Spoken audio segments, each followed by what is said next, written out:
back, everybody, in History 1302, and welcome to another lecture. Today, the topic that we'll be going over is the 1990s, also characterized as the Clinton years. Now, to begin this lecture, we're really continuing a lot of the events that we had been talking about during the Reagan Revolution, because as I kind of stressed within that video, Ronald Reagan drastically transforms politics and begins to reshape them into what we recognize today. We'll talk more about that a little bit later on, but for a second, I want to focus on foreign policy, especially as we enter the next administration that follows Ronald Reagan. Now, as mentioned before in the previous video, oftentimes Ronald Reagan will get a lot of credit for bringing about an end to the Cold War, because through his policies, as well as through the war that the Soviet Union was conducting out in Afghanistan, we eventually see that the Soviet economy will collapse, leading to the fall of the Soviet Union itself, thus the end of the Cold War. However, he won't actually be in office when this occurs. In 1988, since he could not run for a third term, his vice president, George H.W. Bush, would run for a term in his own right. Now, unlike, and we'll talk more about this a little bit later on, but unlike Reagan, we'll see Bush, he won't be the same sort of conservative that we had talked about with Reagan, but nonetheless, he would get much of that conservative backing in 1988 and cruise to the White House because of the popularity of the Reagan administration. And while George Bush was in office, he would witness the end of the Cold War. Now, the Soviet Union, it doesn't collapse until 1991, but what begins to develop the year after Reagan leaves office is it was evident that communism, not just in the Soviet Union, but around the world, was beginning to fall apart. By 1989, we'd see that there'd be a number of pro-democratic protests as well as demonstrations that would take place out in Eastern Europe as well as out in China. However, and I do want to point out the one in China wouldn't be successful, but the ones over in Eastern Europe, unlike previous demonstrations of what we've seen before in American history, the Soviet Union under Gorbachev is going to refuse to intervene. And as a result, those pro-democratic demonstrations and what's known as the Velvet Revolution will begin to topple governments in a very peaceful way out in Eastern Europe, to put into power more democratic-leaning governments and so forth. And so communism by 1989, 1990 was beginning to collapse in Eastern Europe. This will also be when we see the collapse of the Berlin Wall, and by 1990, the once divided Germany is now reunited into one. And for communism in the Soviet Union, it would also collapse by 1991. Now, when Gorbachev came to power, there was a lot of issues with the economic situation over in the Soviet Union. And he tried to promote openness to have a more, I don't want to say capitalist-styled government, but a more open economy that you would see with a capitalist nation. But by doing that, it just revealed all the cracks within the Soviet economy. And as a result, by the end of 1991, the Communist Party would dissolve, and with it, the Soviet Union would dissolve, and we'd see the formal creation of the Russian Federation. 15 countries would also be made out of the former Soviet Union. But for the United States moving forward, this is going to present something unique, because now that the Cold War has officially come to an end with the collapse of the Soviet Union, who's America's enemy? And in regards to foreign policy, which we'll dive into both during the Bush years as well as during the Clinton years, it's going to get a lot more muckier. Who is America's enemy? Because now there's no clear-cut hat like communism to point out that this is America's enemy abroad. And as we'll see, especially in the first major conflict following the end of the Cold War, America will now see some of its enemies, some of its former allies during the Cold War. And so with that said, now that we see the collapse of the Soviet Union, let's talk about that first major conflict that takes place not only in the Bush administration, but in the light of the collapse of the Soviet Union, that of the Persian Gulf War, or better known to Americans as Operation Desert Storm.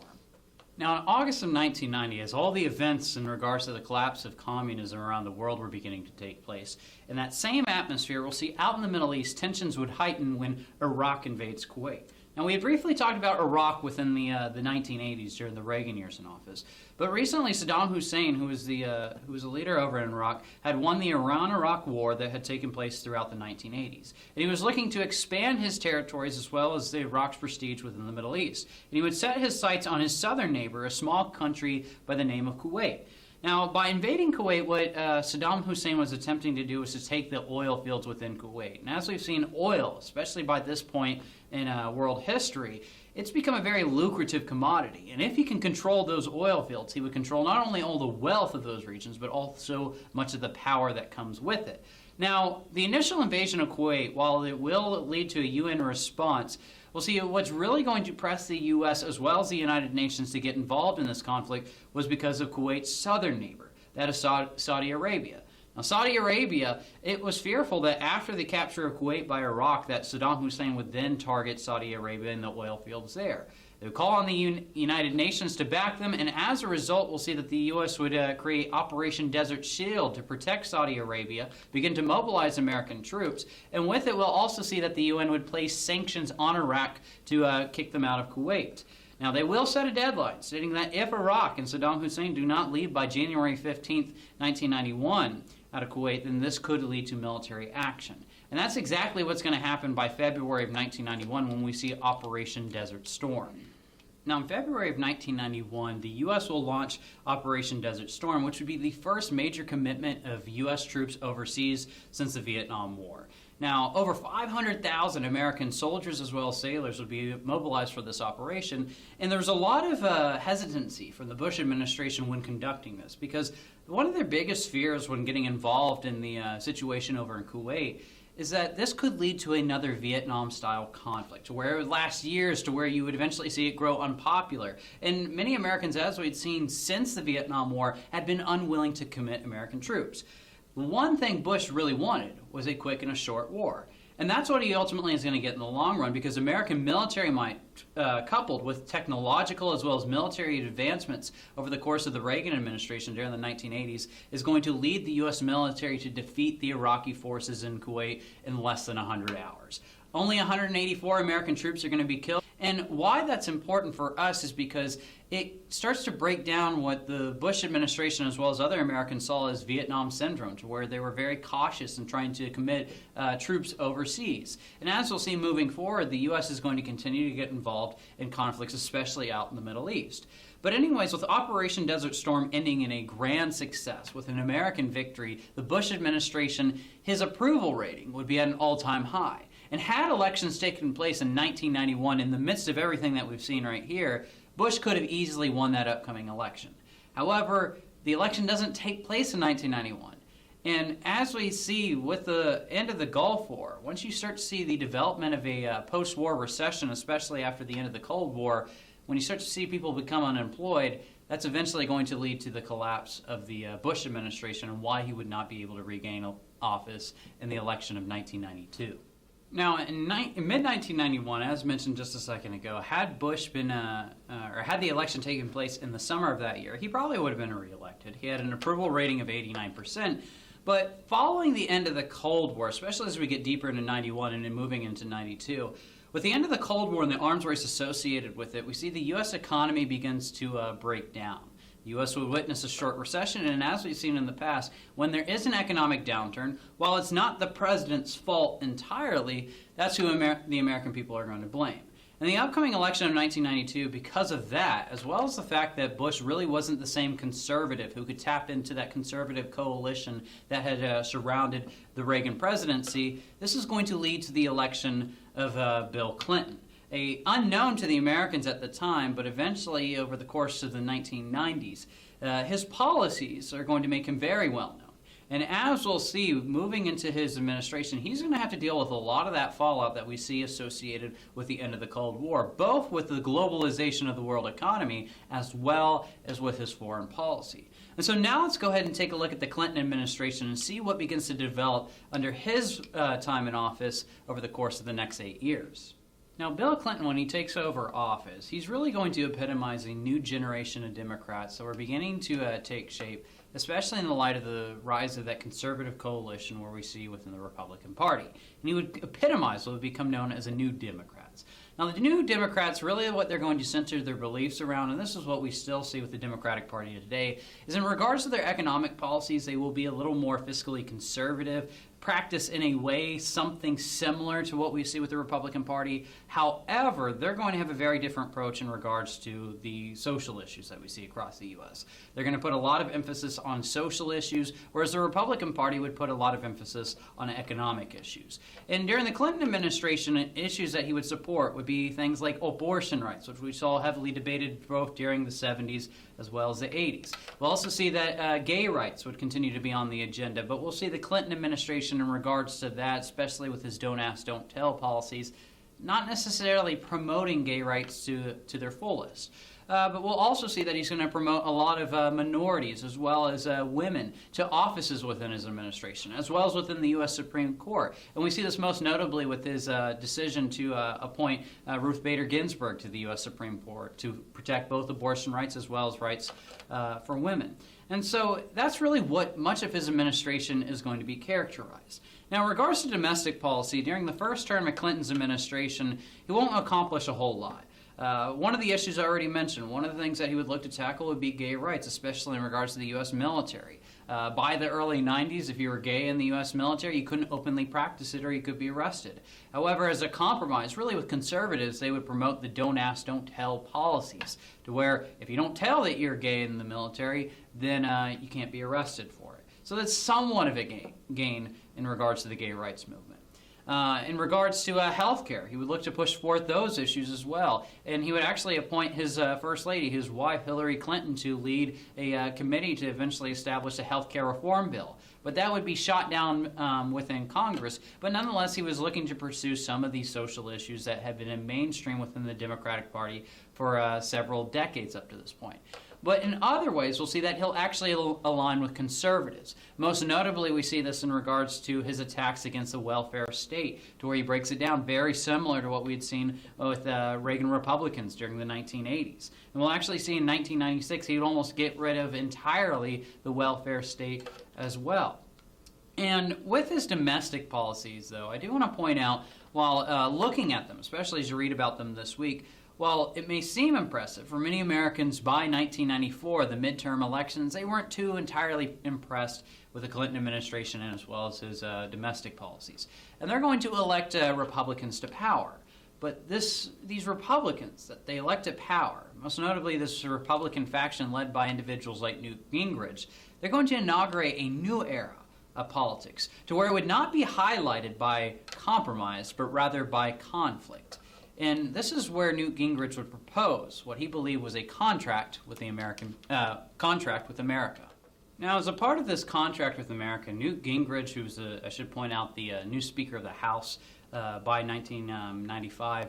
But anyways, Newt Gingrich's contract with America, essentially what it was trying to do was advance many of the Reagan-era policies, but it wasn't really open to the idea of compromise with the Democratic Party. And they would actively condemn the Clinton administration, and as we'll see, this is really the birth of what we see with modern-day partisan politics. Now, with the Contract with America policies, we do see that he's going to promote a number of things, breaking down affirmative action programs, breaking down the welfare state, and so forth, something that's not uncharacteristic.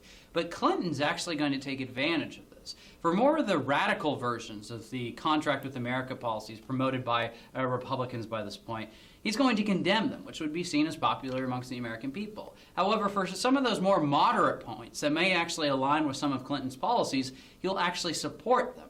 And as a result, that's where you see him break down, say, the welfare state during his second term. But nonetheless, the reason I wanted to highlight this is because this is really where you start to see the development of those partisan politics that we see today, where conflict is more of an interest rather than compromise. Now, we focused a lot on Clinton's domestic policies, but let's go ahead and take a look at his foreign policies. Because as I mentioned a moment ago, this is where it's going to get extremely messy for American foreign policy, especially following the collapse of the Soviet Union. And now that there was not one common bad guy, say under the banner of communism, that the U.S. could actively confront.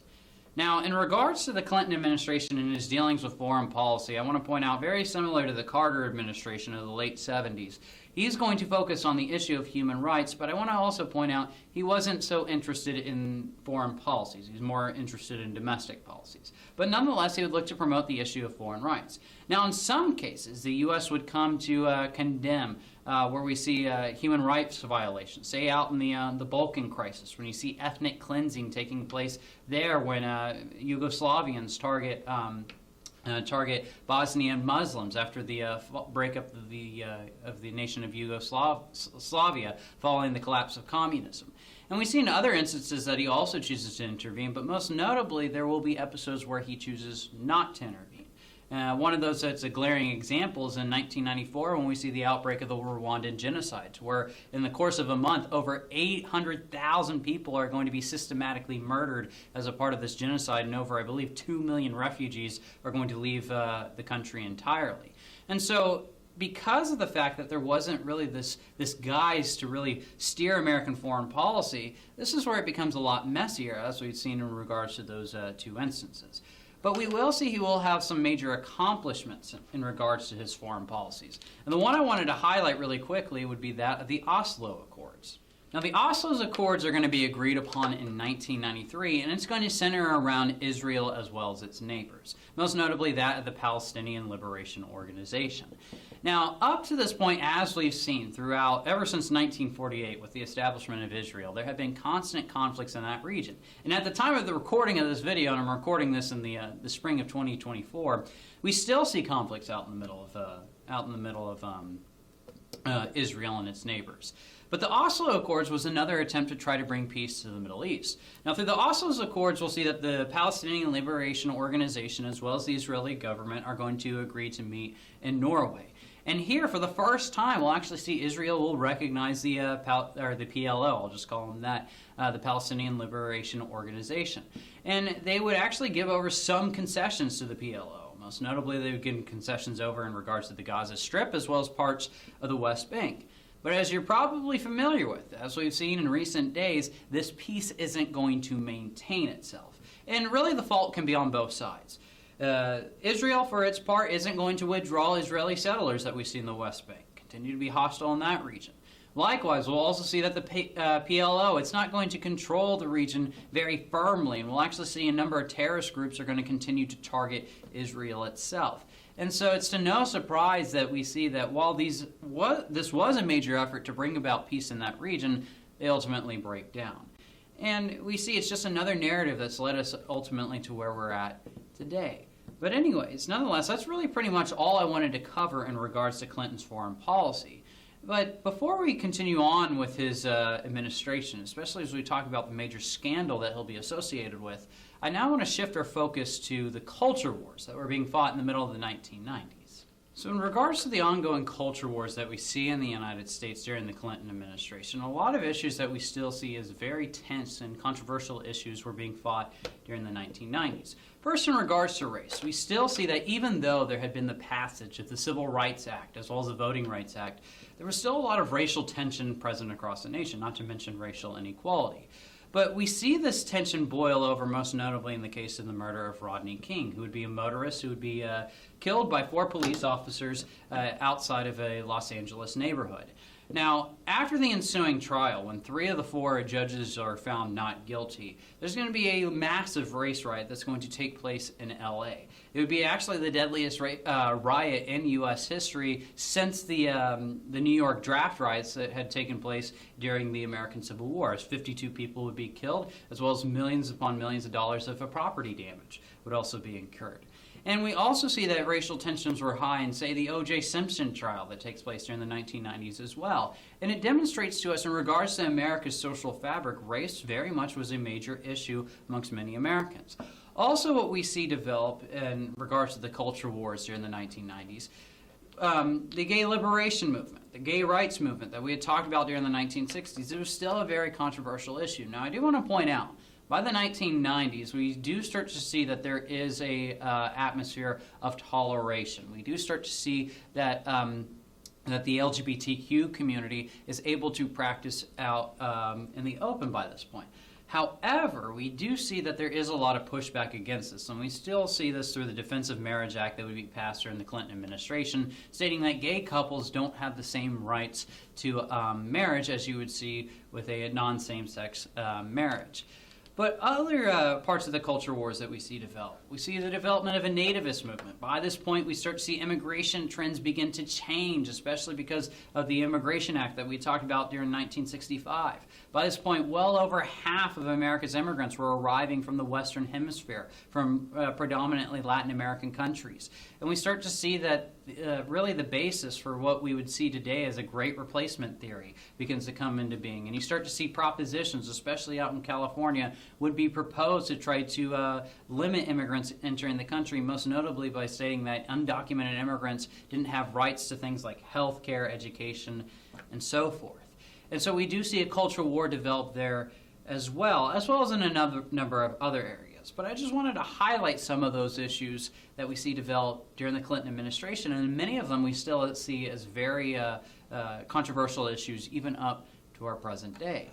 Now, as we talk about American society during the 1990s, I want to shift our focus from the culture wars to the American economy. Because the American economy, and I should say for the world economy as well, is going to drastically change as we get into the 1990s.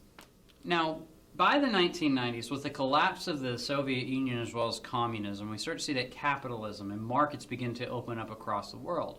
But what's going to connect those markets like never before is going to be a process known as globalization that would become crucial because of computers.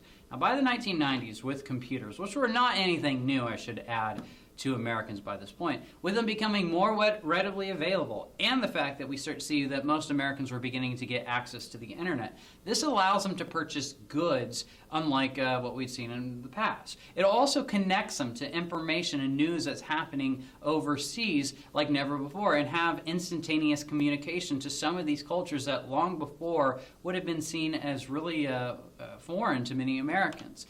And so that's going to drastically transform the U.S. economy moving forward, continue to push it away from being a manufactured-based economy, and we'll start to see that a number of tech jobs are going to sprout up as well. But anyways, it will add to the thriving economy that we see in the U.S. during the 1990s as it continues to grow. However, as you'll see when you get into the 2000s, that prosperity won't last forever. Now, that takes place much under the Clinton administration, but I do want to point out that process did begin under the Bush administration. But for us, I want to turn back to Clinton's years in office, because now that we see these things begin to develop by the 1990s, let's talk about his second term, especially how he's going to become most well-known, or most infamously known for, a scandal that will rock his administration.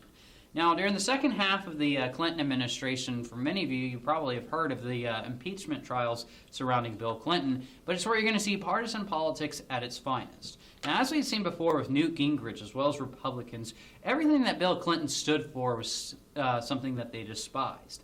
And increasingly, throughout the 1980s and the 1990s, politicians on both sides of the political aisle, their lives were becoming, increasingly, were coming more under the microscope. And this is a clear example of what we see develop with Bill Clinton. Now, Bill Clinton already had a reputation of being an adulterer even before taking the presidential office. He had been accused on a number of occasions of doing such things. And by the late 1990s, this is where we'll see these accusations begin to ramp up. First, when he was accused of being sexually, when Paula Jones accused him of sexually harassing her as she was an aide while he was the governor of Arkansas, and then later when you see the Monica Lewinsky episode. And in this episode that takes place when he has an affair with Monica Lewinsky, which, let me turn this back on, there we go.